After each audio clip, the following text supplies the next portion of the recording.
புரட்சித் தலைவர் 1977 பதவியேற்றவுடன் பேசிய வசனம் அனைத்து முதல்வர்களுக்கும் இன்றைக்கு விஜய் சிஎம்மாக இருக்கின்றார்கள் அவர்களுக்கும் பொருத்தமாக உள்ளது.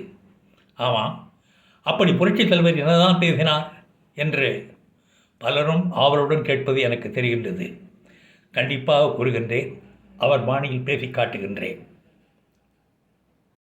ஒரு கட்சி ஆட்சி பீடத்தில் ஏறிய 6 மாத காலத்திற்குள் சொன்ன வாக்குறுதி அனைத்தையும் நிறைவேற்ற முடியும் என்று சொன்னால் எதற்கு சட்ட வல்லுநர்கள், அரசியல் மேதைகள் 5 ஆண்டுகளுக்கு ஒரு முறை செய்து வைத்திருக்கின்றார்கள்?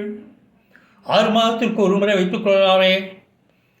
கருணாநிதிகளே, நீங்கள் 6 மாதத்திற்குள் சொன்ன வாக்குறுதியை நிறைவேற்றாவிட்டால் போராட்டம் நடத்துவோம் என்கின்றீர்கள். அப்படி ஒரு போராட்டம் நடத்தினால் சட்டம் உங்களை கைது செய்யாது, போலீஸ் உங்களை ஒன்றும் செய்ய மாட்டார்கள். தமிழக மக்களே அந்த போராட்டத்தை கவனித்துக் கொள்வார்கள். அதை நீங்கள் புரிந்து கொண்டிருப்பீர்கள் என்று நம்புகின்றேன். அண்ணா நாம் வாழ்க. நன்றி, வணக்கம்.